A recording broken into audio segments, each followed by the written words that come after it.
¿Alguna vez te has preguntado por qué personas que un día parecían firmes en la fe terminan alejándose de la iglesia? Jesús advirtió en Mateo 24:12: y por haberse multiplicado la maldad, el amor de muchos se enfriará. Este versículo nos muestra que la causa no siempre es visible, pero está profundamente arraigada en el corazón. Hoy exploraremos las razones espirituales por las que incluso los elegidos pueden dar la espalda a la congregación. Te mostraremos cómo identificar las señales tempranas de este enfriamiento y lo que la Biblia enseña para perseverar hasta el fin. Profundizaremos en las Escrituras y en ejemplos claros que revelan cómo proteger tu fe en medio de la confusión y el desánimo. Este mensaje no solo busca informar, sino encender nuevamente tu amor por Dios y su casa. ¿Estás listo para entender lo que Él tiene reservado para ti? ¿Alguna vez has sentido que tu corazón ya no arde como antes cuando piensas en las cosas de Dios? Esa sensación silenciosa, casi imperceptible, de que algo que antes era vital y apasionante ahora se ha vuelto rutinario, pesado o incluso irrelevante. Jesús mismo advirtió que en los tiempos finales algo así sucedería. Y por haberse multiplicado la maldad, el amor de muchos se enfriará. Mateo 24:12. Estas palabras no fueron dirigidas solo a incrédulos o a personas sin fe, sino a aquellos que en algún momento habían conocido la verdad y habían experimentado la presencia viva de Dios. Aquí radica uno de los misterios más dolorosos del caminar cristiano: ver cómo personas que parecían inquebrantables en su fe, incluso aquellos a quienes podríamos llamar elegidos, se van apagando poco a poco hasta apartarse de la congregación. No es un cambio brusco, no es una decisión que ocurre de la noche a la mañana. Es un proceso lento, silencioso, que empieza en lo profundo del corazón antes de manifestarse en la vida exterior. En las Escrituras encontramos advertencias claras sobre este enfriamiento espiritual. El Señor, en Apocalipsis 2:4, habla a la iglesia de Éfeso y le dice: pero tengo contra ti que has dejado tu primer amor. Esta iglesia no había dejado de existir, ni había abandonado por completo las actividades religiosas. Seguía funcionando, pero su fuego interno se había apagado. Lo mismo ocurre hoy. Hay creyentes que siguen asistiendo físicamente a la iglesia, pero su espíritu ya no está comprometido. Se han acostumbrado a las formas, a los cánticos, a las oraciones repetidas, pero el fervor que antes les impulsaba ha sido reemplazado por una indiferencia fría. Este es el primer paso hacia el abandono completo y es tan sutil que muchos no lo detectan hasta que ya están muy lejos. La maldad que crece en el mundo no se limita a la violencia o la corrupción externa. También se filtra en las actitudes, en los pensamientos y en las prioridades. Las redes sociales, las noticias, las conversaciones cotidianas, todo parece estar impregnado de egoísmo, orgullo y desprecio por lo sagrado. Cuando el corazón se expone continuamente a estas influencias, sin el filtro de la palabra, comienza a endurecerse.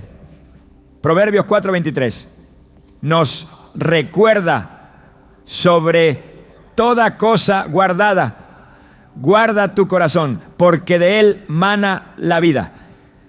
Pero si en lugar de guardarlo lo dejamos abierto a todo lo que contamina, el resultado será inevitable: un amor debilitado, un compromiso desvanecido. Es imposible no pensar en el pueblo de Israel durante su travesía en el desierto. Habían visto milagros indescriptibles: el mar rojo abriéndose, el maná cayendo del cielo, agua brotando de la roca. Y sin embargo, con el paso del tiempo comenzaron a quejarse, a dudar y a añorar la vida que tenían en Egipto. El problema no era la falta de evidencias de la bondad de Dios, sino que su corazón se estaba enfriando. Hebreos 3:12-13 advierte: mirad, hermanos, que no haya en ninguno de vosotros corazón malo de incredulidad para apartarse del Dios vivo. Antes exhortaos los unos a los otros cada día, para que ninguno de vosotros se endurezca por el engaño del pecado.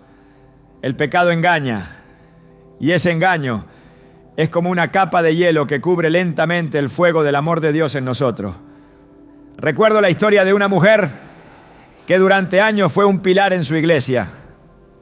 Servía en múltiples ministerios. Siempre tenía una palabra de aliento para otros y parecía inagotable en su amor por el Señor. Pero con el tiempo, pequeñas heridas, críticas injustas y un entorno cada vez más hostil hacia su fe fueron debilitando su espíritu. Al principio solo dejó de participar en algunos ministerios, luego comenzó a faltar a los cultos y finalmente dejó de asistir por completo. Cuando le pregunté qué había pasado, sus palabras fueron simples pero profundas. Me cansé y no me di cuenta de que mi amor se estaba enfriando hasta que fue demasiado tarde. Su historia es un recordatorio de que el enfriamiento espiritual no discrimina entre creyentes nuevos o experimentados. Puede alcanzar a cualquiera que baje la guardia. Jesús usó la parábola de las 10 vírgenes para ilustrar la importancia de mantener el fuego encendido. 5 de ellas eran prudentes y tenían aceite suficiente para sus lámparas, mientras que las otras 5 eran insensatas y dejaron que el aceite se acabara. Cuando llegó el esposo, solo las que estaban preparadas pudieron entrar. Mateo 25:1-13. El aceite representa la presencia y la comunión constante con el Espíritu Santo. Cuando dejamos de alimentar esa relación, la llama comienza a disminuir. Podemos tener la lámpara, la apariencia externa de religiosidad, pero sin aceite, sin intimidad real con Dios, no podremos permanecer hasta el fin. El enfriamiento del amor no solo afecta la relación personal con Dios, sino que también cambia la manera en que vemos a los demás. Donde antes había compasión, surge el juicio. Donde antes había paciencia, aparece la irritación. Donde antes había disposición para servir, nace el desinterés. Es como si una niebla cubriera nuestra visión espiritual, haciéndonos olvidar que fuimos rescatados para amar no solo a Dios, sino también a nuestro prójimo.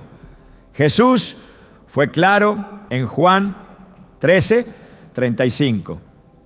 En esto conocerán todos que sois mis discípulos, si tuvierais amor los unos con los otros. Cuando ese amor se enfría, el testimonio se debilita y el enemigo gana terreno. En la actualidad hay un fenómeno silencioso que está contribuyendo a este enfriamiento: la sobrecarga de información y el exceso de actividades.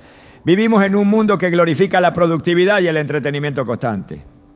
Hay creyentes que dedican horas a su trabajo, a sus redes sociales, a sus pasatiempos, pero apenas unos minutos a la oración o a la lectura de la Biblia. Sin tiempo de calidad en la presencia de Dios, el corazón se seca. Isaías 55:2-3 nos invita: ¿por qué gastáis el dinero en lo que no es pan y vuestro trabajo en lo que no sacia? Oídme atentamente y comed del bien, y se deleitará vuestra alma con grosura. Inclinad vuestro oído y venid a mí. Oíd y vivirá vuestra alma. El amor necesita alimento, y si no lo recibe de la fuente correcta, inevitablemente se debilitará. También está el peligro de la familiaridad. Hay quienes han estado tanto tiempo en la iglesia que ya no se asombran de nada. Los milagros, las oraciones respondidas, las palabras de aliento ya no les emocionan como antes. El mismo Jesús enfrentó esto en Nazaret, su tierra natal, donde no hizo muchos milagros a causa de la incredulidad de ellos.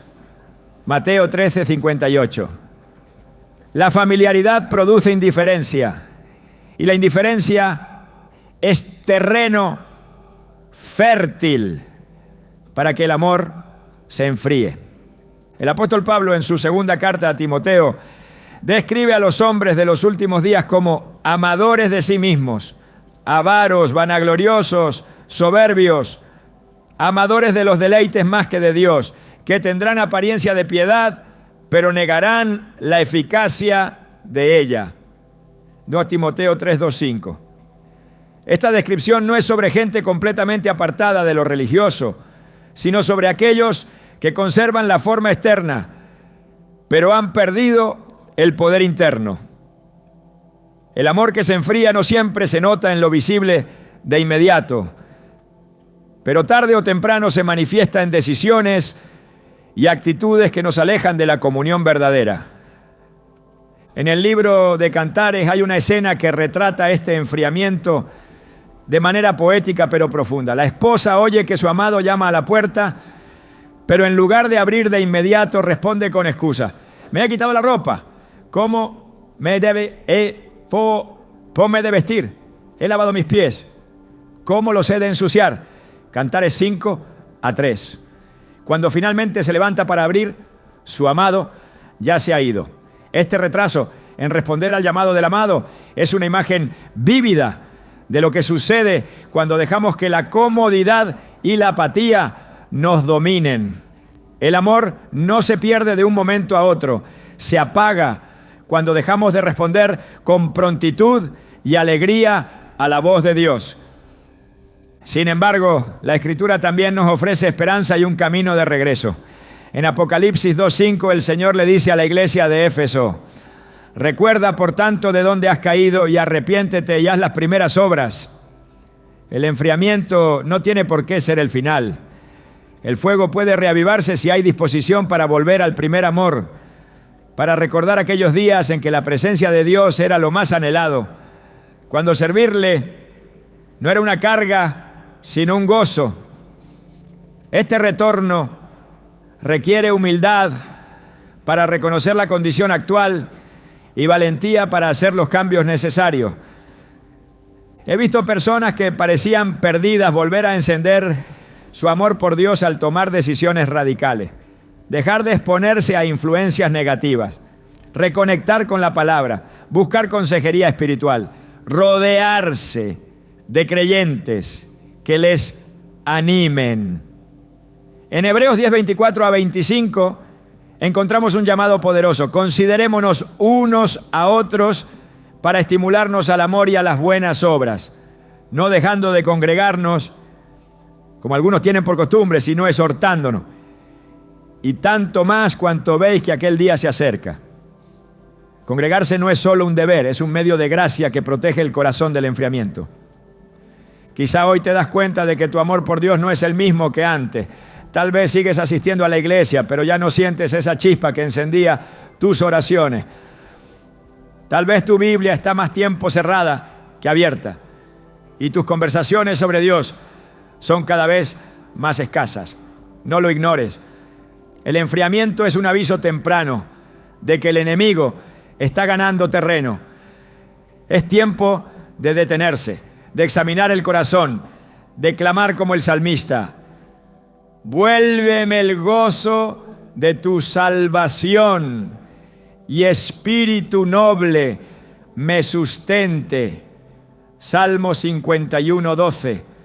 Lo más peligroso del amor que se enfría es que no siempre se siente como una pérdida, sino como una comodidad. El creyente enfriado no necesariamente se siente en crisis, al contrario, se acostumbra a una fe tibia, sin desafíos, sin riesgos, sin pasión. Pero Jesús fue claro en su advertencia a la iglesia de la Odisea: yo conozco tus obras, que ni eres frío ni caliente.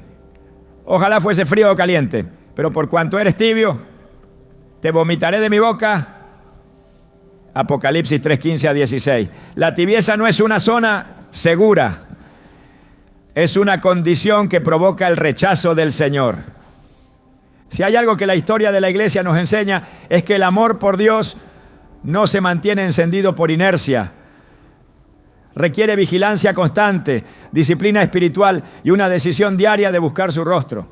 La fe es como una llama. Si no se alimenta, se apaga. El amor que se enfría puede restaurarse, pero la clave está en actuar antes de que sea demasiado tarde. En la vida del creyente pocas cosas resultan tan dolorosas como recibir heridas dentro del mismo lugar donde se busca refugio espiritual. La iglesia, llamada a ser un espacio de amor, consuelo y restauración, también puede convertirse, cuando no se vive conforme a la palabra, en un lugar donde las palabras y actitudes lastiman más que las circunstancias externas. Las Escrituras no ocultan esta realidad. Desde los primeros tiempos, el pueblo de Dios ha enfrentado conflictos internos que han debilitado la fe de algunos y han llevado a otros a apartarse del cuerpo de Cristo. El apóstol Pablo, escribiendo a los Gálatas, expresó una advertencia que todavía resuena con fuerza. Pero si os mordéis y os coméis unos a otros, mirad que también no os consumáis unos a otros. Gálatas 5:15. Este versículo revela que incluso dentro de la comunidad de fe, el enemigo busca sembrar discordia para destruir desde adentro lo que no puede vencer desde afuera. La herida causada por un hermano en la fe no solo produce dolor emocional, sino que también puede convertirse en una barrera espiritual que dificulta la comunión con Dios. Jesús enseñó la importancia de la reconciliación como prioridad en la vida del creyente. En Mateo 5:23-24 dijo: por tanto, si traes tu ofrenda al altar y allí te acuerdas de que tu hermano tiene algo contra ti, deja allí tu ofrenda delante del altar y anda, reconcíliate primero con tu hermano y entonces ven y presenta tu ofrenda. La ofensa no resuelta rompe no solo la relación entre hermanos, sino también la intimidad con Dios. Y cuando esto se prolonga, el corazón herido puede alejarse de la iglesia y endurecerse hacia todo lo que antes consideraba sagrado. La Biblia muestra que incluso líderes ungidos y comunidades fervientes pueden caer en el error de herirse entre sí. La iglesia de Corinto, a pesar de tener dones espirituales evidentes, fue amonestada por Pablo debido a sus divisiones y pleitos. En 1 Corintios 1:11-13, Pablo confronta directamente las facciones que se habían formado preguntando: ¿acaso está dividido Cristo? Esta pregunta no solo expone la gravedad de la división, sino que nos recuerda que todo conflicto interno atenta contra la unidad que Cristo mismo oró que tuviéramos. En Juan 17:21, Jesús rogó al Padre que todos los creyentes fueran uno, como Él y el Padre son uno, para que el mundo creyera. Cuando la unidad se rompe, el testimonio de la iglesia se debilita y el enemigo gana terreno para alejar a los elegidos. Las heridas dentro del redil no siempre provienen de actos deliberados de maldad. Muchas veces surgen de palabras dichas sin sabiduría, actitudes impulsivas o malentendidos que se dejan crecer sin aclaración. Santiago 3:5-6 compara la lengua con un fuego capaz de incendiar un gran bosque. Una palabra áspera, una crítica no edificante o un juicio precipitado pueden iniciar un proceso de distanciamiento que, si no se detiene, culmina en el abandono de la comunión. El libro de Proverbios enseña que la blanda respuesta quita la ira, mas la palabra áspera hace subir el furor. Proverbios 15:1. Recordándonos que la manera en que respondemos a las diferencias puede sanar o profundizar una herida. No es casualidad que el Señor Jesús estableciera instrucciones claras para tratar las ofensas entre hermanos.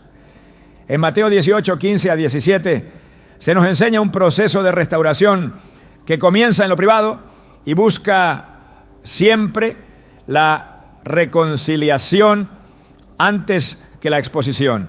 Sin embargo, cuando este principio se ignora, los problemas se agravan. La falta de obediencia a este mandato genera murmuraciones, bandos y resentimiento. Todo lo cual destruye la comunión y aparta los corazones. Cuando el creyente experimenta este ambiente de tensión prolongada, puede llegar a la conclusión de que es mejor alejarse, no porque haya perdido la fe en Dios, sino porque ha perdido la confianza en la comunidad que debía protegerle. En el libro de los Salmos, David expresó con dolor la traición de alguien cercano. Si el enemigo me afrentara, lo soportaría. Y si contra mí se levantara el que me aborrece, me escondería de él. Pero tú, hombre, al parecer íntimo mío, mi guía y mi familiar, que juntos comunicábamos dulcemente los secretos y andábamos en amistad en la casa de Dios. Salmo 55, 12 a 14. Esta confesión revela que la herida más profunda no es la que viene de afuera, sino la que proviene de alguien con quien se compartía adoración y servicio. Cuando esto sucede, el impacto en la fe puede ser devastador, llevando incluso a que el herido relacione la experiencia dolorosa con Dios mismo y no solo con la persona que le causó el daño. La Escritura no solo reconoce el dolor de estas heridas, sino que también ofrece la medicina para sanarlas. Colosenses 3, 12 a 14 exhorta: vestíos pues como escogidos de Dios, santos y amados, de entrañable misericordia, de benignidad, de humildad, de mansedumbre, de paciencia, soportándoos unos a otros y perdonándoos unos a otros si alguno tuviere queja contra otro. De la manera que Cristo os perdonó, así también hacedlo vosotros. Y sobre todas estas cosas, vestíos de amor, que es el vínculo perfecto.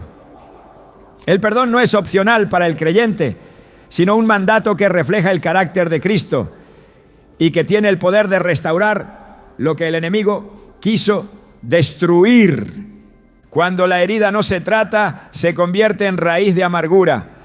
Hebreos 12:15 advierte: mirad bien, no sea que alguno deje de alcanzar la gracia de Dios, que brotando alguna raíz de amargura os estorbe, y por ella muchos sean contaminados. La amargura no se queda contenida en el corazón de quien la alberga, se extiende afectando a otros, contaminando la atmósfera espiritual y debilitando a toda la congregación. Es por eso que la reconciliación no es solo un asunto personal, sino una responsabilidad colectiva para preservar la salud del cuerpo de Cristo. En la iglesia primitiva, el libro de los Hechos describe un momento de tensión en que las viudas de los helenistas eran desatendidas en la distribución diaria, lo que generó murmuración contra los hebreos. Hechos 6:1. En lugar de ignorar el problema, los apóstoles actuaron con sabiduría, estableciendo diáconos para atender la necesidad y preservar la unidad. Este ejemplo muestra que la atención inmediata y bíblica a los conflictos evita que las heridas se profundicen y que los creyentes se alejen. La indiferencia ante el dolor del otro es una puerta abierta para que el enemigo divida y disperse. Las heridas dentro del redil también se profundizan cuando falta el amor sincero que cubre multitud de pecados. 1 Pedro 4:8 instruye: y ante todo, tened entre vosotros ferviente amor, porque el amor cubrirá multitud de pecados. No se trata de encubrir el mal, sino de tratarlo con gracia, buscando restaurar en lugar de condenar. La corrección bíblica no es un arma para humillar, sino una herramienta para edificar. Cuando esto se olvida, las confrontaciones se convierten en ataques y las diferencias en divisiones irreconciliables. Jesús dijo que el mundo conocería a sus discípulos por el amor que se tuvieran unos a otros. Juan 13:35. Cuando ese amor se reemplaza por crítica, indiferencia o rivalidad, el testimonio pierde credibilidad. Los que miran desde afuera concluyen que la fe no transforma verdaderamente. Y los que están adentro pero heridos se sienten justificados en apartarse. No es la imperfección de la iglesia lo que lleva a muchos a irse, sino la ausencia de esfuerzo por vivir conforme a la gracia que se predica. La oración de Jesús en Juan 17 por la unidad de sus seguidores sigue siendo una necesidad urgente. Él sabía que la unidad no sería el resultado de la uniformidad de pensamiento en todo, sino de la sumisión conjunta a la verdad de Dios y al amor que Él derrama en nuestros corazones. La iglesia es un cuerpo compuesto de miembros diversos, y en esa diversidad es inevitable que surjan roces, pero si se manejan con la sabiduría del Espíritu, esos mismos roces pueden fortalecer en lugar de dividir. Efesios 4:2-3 nos llama a con toda humildad y mansedumbre, soportándoos con paciencia los unos a los otros en amor, solícitos en guardar la unidad del Espíritu en el vínculo de la paz. El abandono de la iglesia por causa de heridas internas no es una derrota inevitable. Las Escrituras nos muestran que el perdón, la restauración y la obediencia a los principios de reconciliación son capaces de revertir el proceso. Sin embargo, esto exige humildad para reconocer errores, disposición para pedir y otorgar perdón, y una visión clara de que el enemigo es quien se beneficia de nuestra división. 2 Corintios 2:10-11 revela esta estrategia. Y al que vosotros perdonáis, yo también, porque también yo lo que he perdonado, ya para que Satanás no gane ventaja alguna sobre nosotros, pues no ignoramos sus maquinaciones. Cuando un creyente herido decide aislarse, en lugar de buscar restauración, pierde el calor y la protección de la comunidad, quedando expuesto a mayores ataques espirituales. El libro de Eclesiastés 4:9-10 recuerda: mejores son dos que uno, porque si cayeren, el uno levantará a su compañero. Pero ay del solo, que cuando cayere, no habrá segundo que lo levante. La comunión no es un lujo, sino una necesidad para perseverar en la fe. En última instancia, las heridas dentro del redil no determinan el fin de la fe de un creyente si éste decide llevar su dolor a los pies de Cristo y permitir que Él sane su corazón. Isaías 61:1 anuncia que el Mesías vino a vendar a los quebrantados de corazón. En su presencia, incluso las heridas más profundas pueden transformarse en testimonios de restauración y en puentes para reconciliar a otros. La decisión de sanar y permanecer no es fácil, pero es el camino que conduce a la madurez y a la victoria sobre las artimañas del enemigo. El llamado de Dios es claro: preservar la unidad y el amor en la casa de fe. No se trata de ignorar las fallas, sino de enfrentarlas con verdad y gracia, reconociendo que la iglesia, a pesar de sus imperfecciones, sigue siendo el lugar que Dios ha establecido para edificar y cuidar a su pueblo. Aquellos que son elegidos están llamados a resistir las ofensas, no permitiendo que una herida momentánea les prive de la herencia eterna. Permanecer en la comunión, aun cuando hay dolor, es una declaración de que la obra de Cristo es más grande que cualquier conflicto humano. Y así, el rebaño permanece unido, protegido y fortalecido para seguir adelante en la misión que el Señor le ha encomendado. En la vida de la iglesia, la voz de quienes guían espiritualmente tiene un peso profundo. No es simplemente la palabra de un hombre, sino la responsabilidad de transmitir con fidelidad el mensaje que Dios ha dado en su palabra. Desde tiempos antiguos, el Señor ha advertido a su pueblo sobre el peligro de las voces que en lugar de guiar hacia Él, desvían hacia caminos de confusión y error. El profeta Jeremías denunció con firmeza a los pastores que no cuidaban del rebaño, diciendo: ¡ay de los pastores que destruyen y dispersan las ovejas de mi rebaño!, declara el Señor. Por tanto, así dice el Señor, Dios de Israel, contra los pastores que apacientan a mi pueblo: ustedes dispersaron mis ovejas, las espantaron y no las cuidaron. He aquí que castigaré la maldad de sus obras. Jeremías 23, 1-2.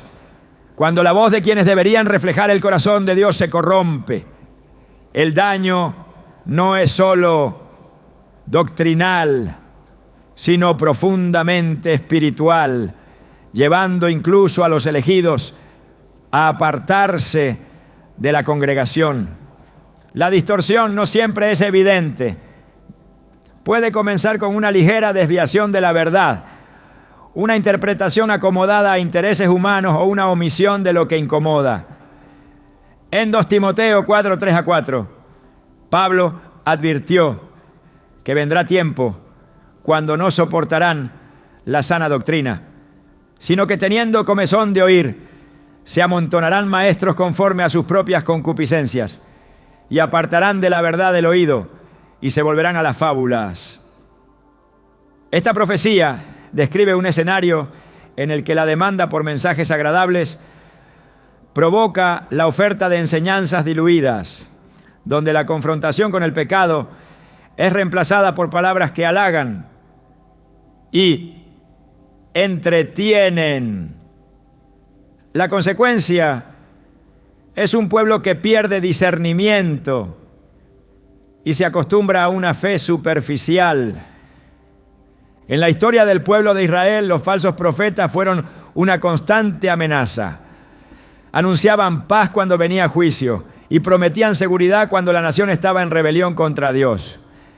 Ezequiel 13:10-11 describe su obra como quienes edificaban una pared débil y la recubrían con lodo suelto, dando la ilusión de solidez donde no la había.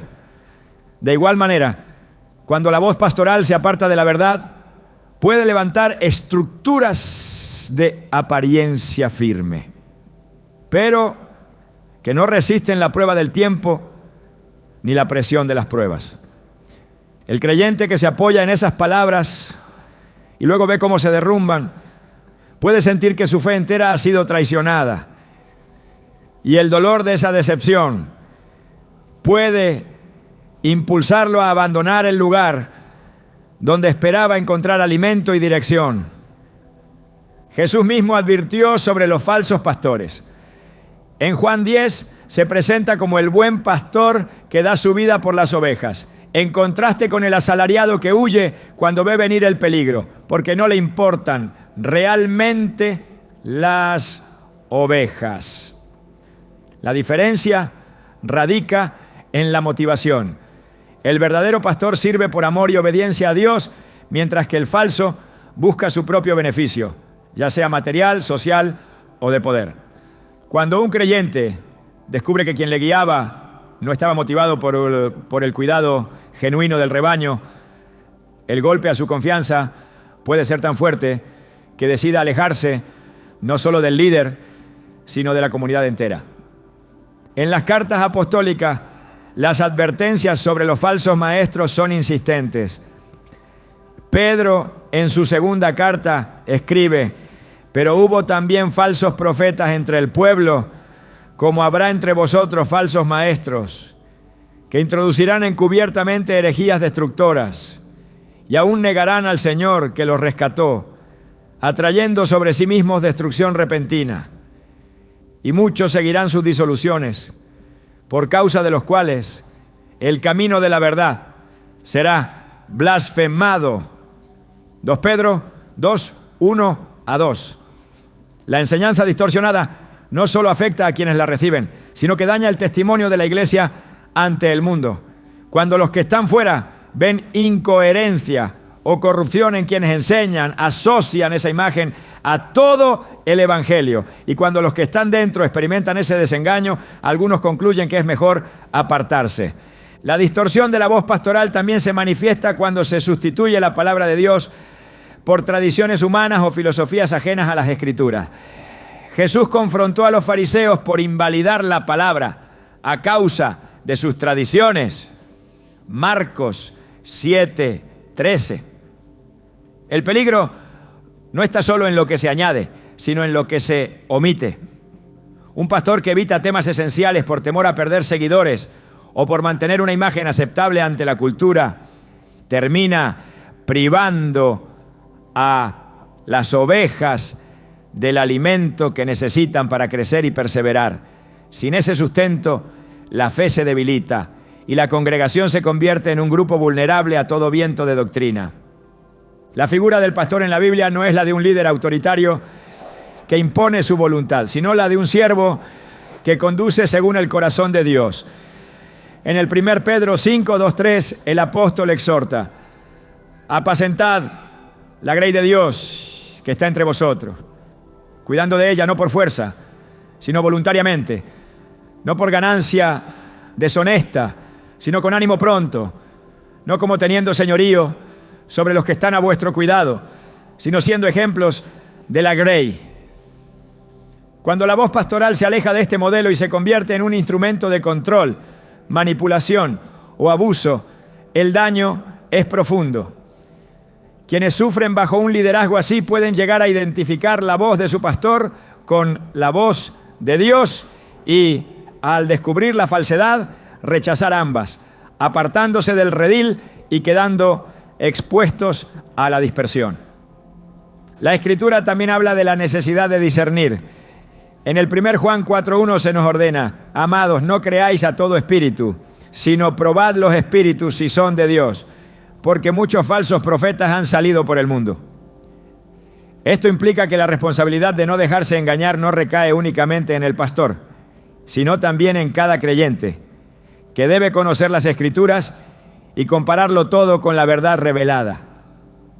Sin embargo, cuando la enseñanza ha estado por mucho tiempo en manos de una voz distorsionada, recuperar ese discernimiento puede requerir un proceso doloroso. Y muchos optan por alejarse en lugar de enfrentar la reconstrucción de su fe.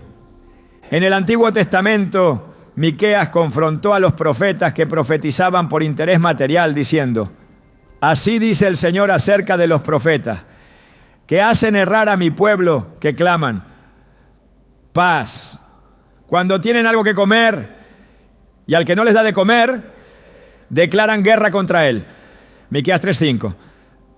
La motivación económica o personal detrás de la predicación es una señal clara de distorsión. Cuando el mensaje se adapta para asegurar el favor de quienes sostienen económicamente la obra, la voz pastoral deja de ser un canal de la voluntad de Dios y se convierte en un eco de los deseos humanos. La oveja que percibe esto siente que la integridad espiritual se ha perdido. Y para algunos, la única salida parece ser abandonar la congregación. El Señor, sin embargo, no deja a su pueblo sin dirección. A través de profetas fieles y de la palabra escrita, siempre ha provisto un camino para discernir la verdad. Deuteronomio 13:1-4 enseña que incluso si un profeta hace señales y milagros, si su mensaje aparta de la fidelidad a Dios, no debe ser escuchado. Esto demuestra que la autenticidad de la voz pastoral no se mide por su carisma, sus resultados visibles o su popularidad, sino por su fidelidad inquebrantable a las Escrituras y a la gloria de Dios. Cuando la voz pastoral se distorsiona, no solo se pierde la dirección correcta, sino que también se rompe la confianza. La confianza es el puente por el que fluye la enseñanza y la corrección. Proverbios 27:6 dice: fieles son las heridas del que ama, pero importunos los besos del que aborrece. Un pastor verdadero puede confrontar con amor y esa herida sana, pero el que halaga para ocultar sus verdaderas intenciones, aunque parezca amable, en realidad aleja a las ovejas del camino de la vida. Quien ha experimentado una traición así puede llegar a confundir el llamado de Dios con la voz distorsionada de su guía y en ese dolor tomar distancia de toda comunidad. Es importante entender que la distorsión de la voz pastoral no es un fenómeno aislado. Jesús advirtió en Mateo 7:15: guardaos de los falsos profetas que vienen a vosotros con vestidos de ovejas, pero por dentro son lobos rapaces. El disfraz implica que no es fácil detectarlos a simple vista. Pueden usar el lenguaje correcto, citar las escrituras y mostrar un exterior piadoso, pero sus frutos revelan la verdadera naturaleza. Por eso, el discernimiento espiritual es vital para no confundir apariencia con verdad. Aún así, la respuesta ante una voz distorsionada no debe ser el abandono de la fe ni el aislamiento prolongado. La Biblia llama a buscar pastores conforme al corazón de Dios, como prometió en Jeremías 3:15. Y os daré pastores según mi corazón, que os apacienten con ciencia y con inteligencia. El hecho de que existan voces distorsionadas no significa que todas lo sean. El plan de Dios para el cuidado de su pueblo sigue vigente y su fidelidad garantiza que siempre habrá quienes enseñen la verdad con integridad. La distorsión de la voz pastoral es una de las causas más dolorosas del abandono de la iglesia por parte de los elegidos. Sin embargo, el llamado de las Escrituras es a perseverar, a no permitir que la decepción causada por hombres robe la comunión con Dios ni el compromiso con su pueblo. La fe no debe descansar en la impecabilidad de los líderes, sino en la inmutabilidad de la palabra de Dios. Cuando esto se entiende, incluso en medio de una experiencia amarga, el creyente puede encontrar el camino hacia un lugar de sana doctrina y seguir creciendo en la fe. El enemigo se alegra cuando un pastor distorsiona la verdad y una oveja se aparta, porque sabe que una oveja aislada es más vulnerable. Pero el Señor es el pastor supremo y sus ovejas oyen su voz. Juan 10:27 declara: mis ovejas oyen mi voz y yo las conozco y me siguen. Esta promesa asegura que, aunque haya voces que confundan, la voz del Maestro sigue siendo clara para quienes le buscan con un corazón sincero.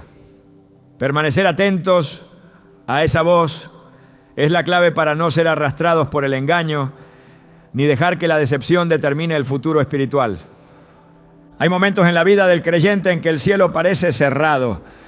Se ora, se clama, se busca y lo único que se encuentra es un silencio que duele más que cualquier palabra. Ese silencio no es el vacío de la ausencia de Dios, sino un misterio profundo que pone a prueba la confianza y la perseverancia. El salmista en más de una ocasión levantó su voz para preguntar: ¿hasta cuándo, Señor? ¿Me olvidarás para siempre? ¿Hasta cuándo esconderás tu rostro de mí? Salmo 3:1. No es una pregunta de incredulidad, sino el eco de un corazón que sabe que Dios oye, pero no entiende por qué guarda silencio. Este silencio ha sido para muchos elegidos el inicio de un proceso interno en el que la fe se tambalea y si no se sostiene firmemente en la palabra, puede llegar a convertirse en una puerta abierta para el abandono. En la Escritura, el silencio de Dios nunca es casual. No es el descuido de un padre que se olvida de sus hijos, sino el acto soberano de quien obra en planos que trascienden el entendimiento humano. Job experimentó este silencio de manera intensa. En medio de su dolor, clamaba buscando respuestas y lo único que recibía era el peso de un cielo callado. Sin embargo, al final descubrió que ese silencio era parte del proceso por el cual Dios le estaba revelando su grandeza y transformando su entendimiento. Job dijo: de oída te había oído, mas ahora mis ojos te ven. Job 42:5. La ausencia de respuestas inmediatas no significó ausencia de propósito. La fe no se prueba cuando todo es claro, sino cuando las señales parecen ausentes y la voz que antes guiaba ahora calla. Habacuc también conoció ese escenario. Observaba la injusticia, la violencia y la corrupción y preguntaba por qué Dios no intervenía. La respuesta divina no llegó en el tiempo que él esperaba, ni en la forma que él deseaba, pero cuando llegó, le reveló que el justo por su fe vivirá. Habacuc 2:4. Este principio es clave para entender el silencio divino. No es un llamado a la pasividad, sino una invitación a que la fe no dependa de la vista ni del oído, sino de la certeza en el carácter inmutable de Dios. Sin embargo, para quienes no están firmemente arraigados en la palabra, este silencio puede interpretarse como abandono. Cuando la oración parece no producir cambios, el corazón puede llenarse de dudas y el enemigo aprovecha para sembrar pensamientos que distorsionan la verdad. Dios ya no te escucha. Tus oraciones no valen. Has sido olvidado. Estos pensamientos no son nuevos. Desde el principio, el adversario ha cuestionado la fidelidad de Dios ante el hombre. En el desierto, tentó a Jesús intentando poner en duda la provisión y el cuidado del Padre. La respuesta del Señor fue firme y directa, siempre basada en la Escritura. Así debe ser también la respuesta del creyente en medio del silencio. El silencio divino no siempre significa que Dios no está hablando. A veces significa que ya ha hablado y está esperando que se obedezca lo que ya ha dicho. En Lucas 8:18, Jesús advirtió: mirad, pues, ¿cómo oís? Porque a cualquiera que tuviese, se le dará, y a cualquiera que no tuviese, aún lo que piensa tener, se le quitará. Muchas veces la búsqueda de una nueva palabra o una señal espectacular oculta el hecho de que se ha dejado de lado una instrucción previa. Cuando no hay obediencia, el cielo guarda silencio no como castigo, sino como un recordatorio de que el camino ya fue trazado y solo queda caminarlo. Hay ocasiones en que el silencio es preparación. Antes de iniciar su ministerio, Jesús pasó 40 días en el desierto, enfrentando tentaciones y fortaleciéndose en comunión con el Padre. No hubo multitudes, no hubo milagros, solo la soledad y la confrontación espiritual. En ese ambiente, el silencio no fue ausencia, sino entrenamiento para la obra que vendría.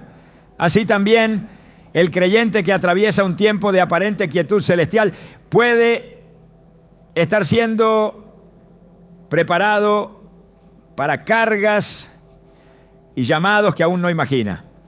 El silencio se convierte entonces en el taller invisible, donde Dios forja carácter, paciencia y resistencia. Sin embargo, no podemos ignorar que este mismo silencio ha llevado a muchos a apartarse. Cuando la respuesta se demora y la espera se prolonga, algunos optan por buscar en otros lugares lo que sienten que Dios no les ha dado.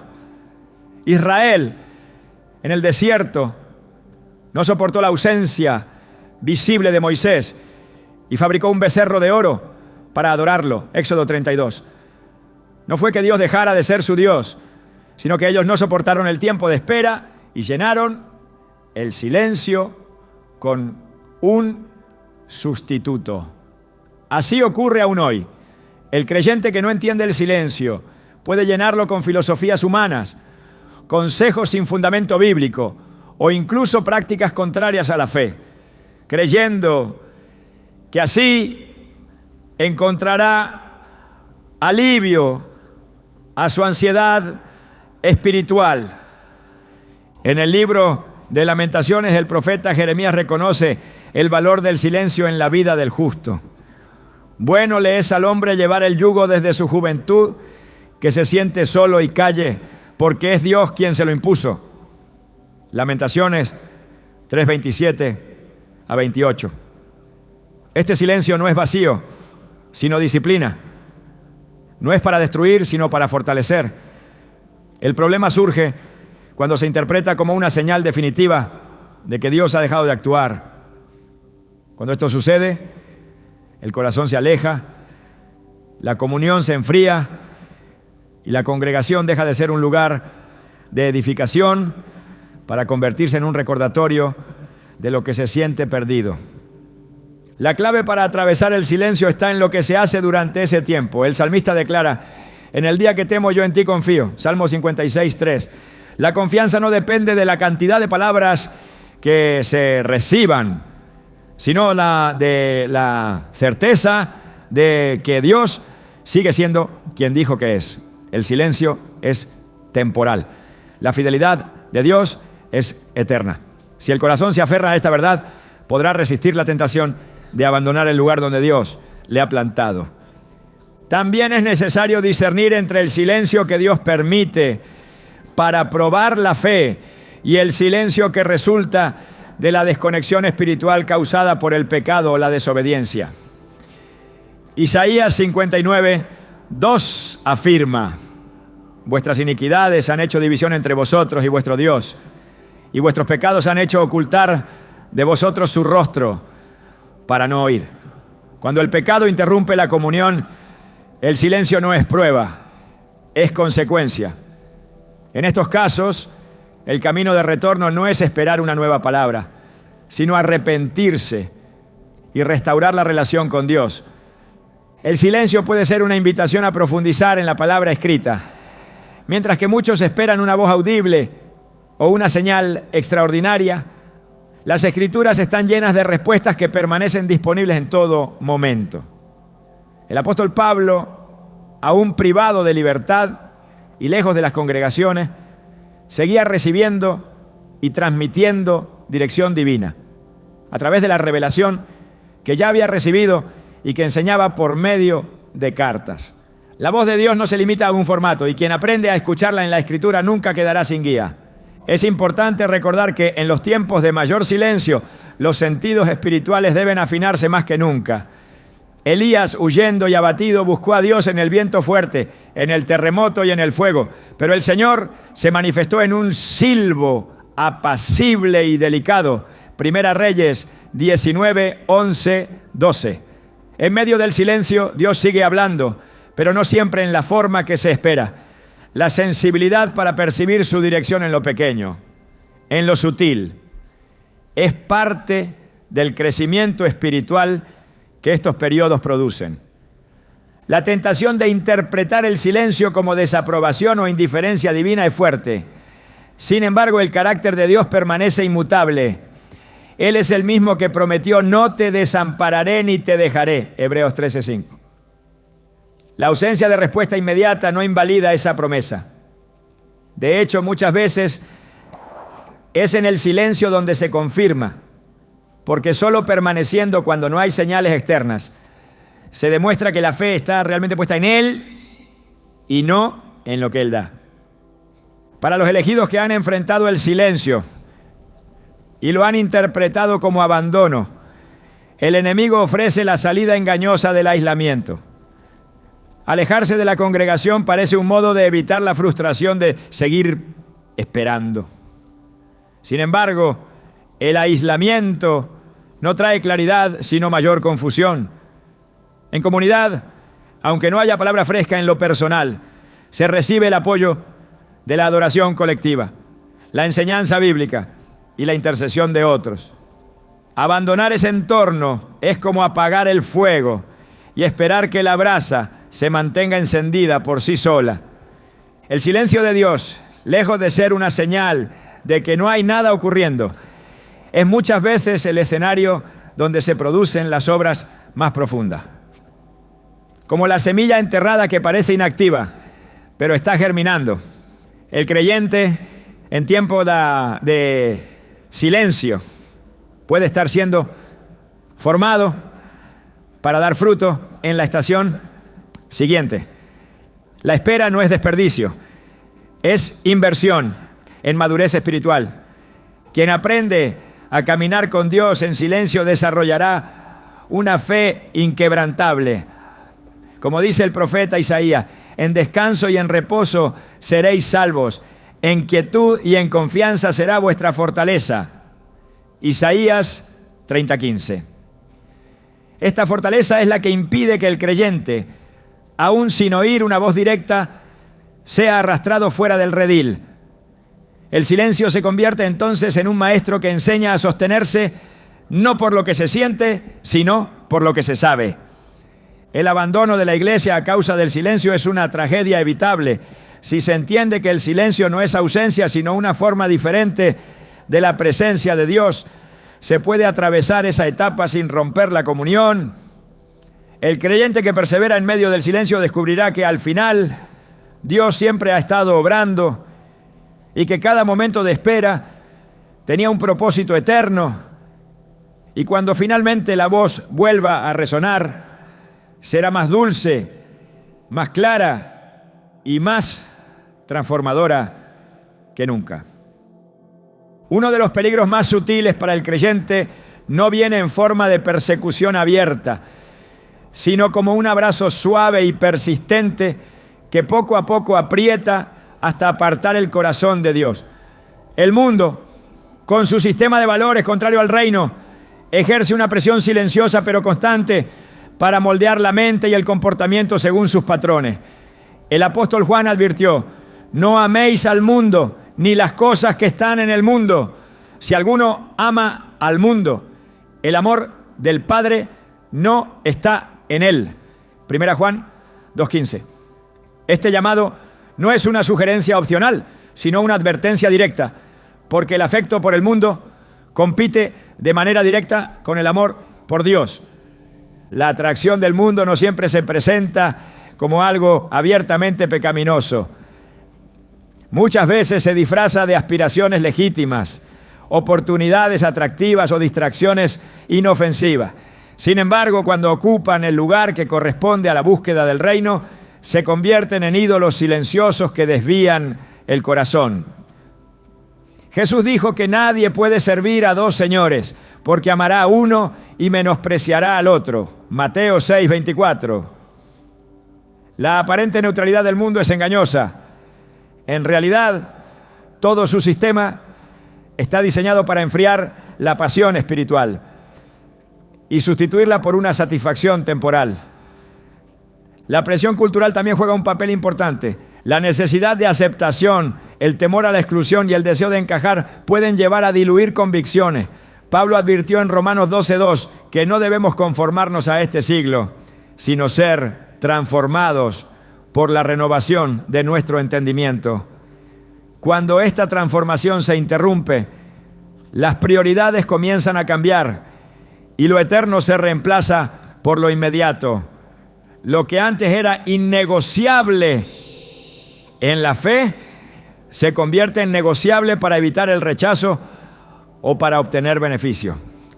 En la parábola del sembrador, Jesús habló de la semilla que cayó entre espinos y fue ahogada por los afanes de este siglo y el engaño de las riquezas. Marcos 4:18-19.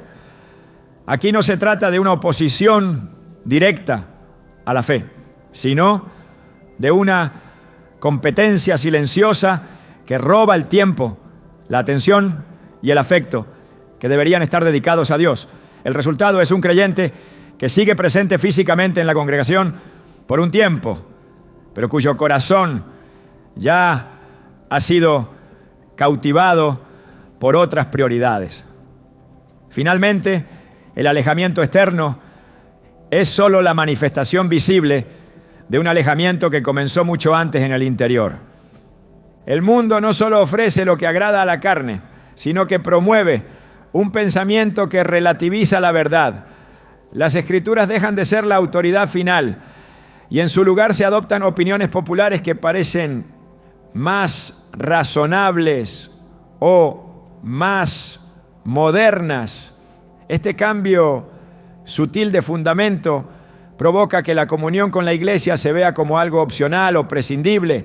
La verdad bíblica se percibe como anticuada y la vida comunitaria de fe como un obstáculo para la independencia personal. Cuando esa mentalidad se afianza, el alejamiento es casi inevitable. Santiago 4:4 lo expresa con una claridad que no deja espacio para matices. ¿No sabéis que la amistad del mundo es enemistad contra Dios? Cualquiera, pues, que quiera ser amigo del mundo, se constituye enemigo de Dios.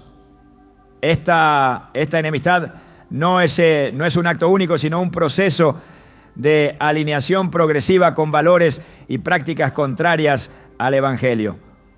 Lo peligroso es que ocurre de manera tan gradual que muchos no perciben el cambio hasta que su amor por las cosas de Dios ha menguado casi por completo. El llamado de las Escrituras es firme. Resistir el abrazo invisible del mundo requiere vigilancia constante, amor renovado por la verdad y un compromiso diario con la santidad. Quien entiende que el mundo pasa y sus deseos, pero el que hace la voluntad de Dios permanece para siempre. 1 Juan 2:17. Sabe que cada renuncia a sus encantos es en realidad una victoria que preserva su fe y lo mantiene unido al cuerpo de Cristo. Cuando la raíz de la fe no se hunde profundamente en la verdad de la palabra, el corazón se vuelve vulnerable a cualquier viento de doctrina y a toda prueba que sacude la vida. Jesús lo ilustró con claridad en la parábola del sembrador, hablando de la semilla que cayó en pedregales y brotó con rapidez, pero no tenía raíz. Al venir el sol, se secó. Mateo 13:20-21. Este tipo de fe puede mostrar entusiasmo inicial, participación activa y aparente compromiso, pero carece de la profundidad necesaria para resistir cuando las circunstancias cambian o la oposición se presenta. El arraigo verdadero no es fruto de experiencias pasajeras, sino del tiempo constante en la Escritura y la obediencia a lo que ella enseña. El salmista describe al justo como un árbol plantado junto a corrientes de aguas, que da su fruto en su tiempo y cuya hoja no cae. Salmo 1:3. Esta imagen revela que la fortaleza espiritual no es producto de un momento de fervor, sino del alimento continuo que proviene de meditar día y noche en la ley del Señor. Sin este sustento, la vida espiritual se debilita y la conexión con la iglesia se convierte en una costumbre frágil, fácilmente interrumpida. La superficialidad en la fe también se manifiesta en una comprensión incompleta del Evangelio.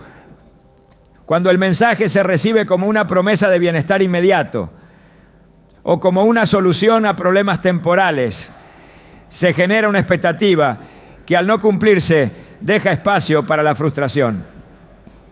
Pablo exhorta en Colosenses 2:6-7.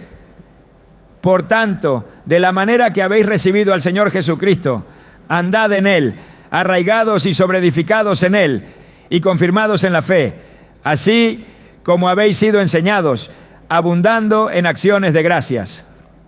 Este arraigo no depende de las circunstancias, sino de la firmeza en lo que Cristo ha hecho y en lo que Él ha prometido. La falta de profundidad en la palabra deja espacio para que las dudas crezcan sin respuesta.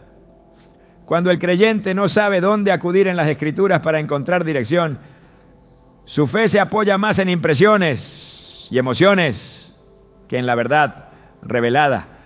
Al llegar la prueba, el desconcierto puede transformarse en alejamiento y lo que comenzó como una pausa en la asistencia a la iglesia puede convertirse en un abandono prolongado.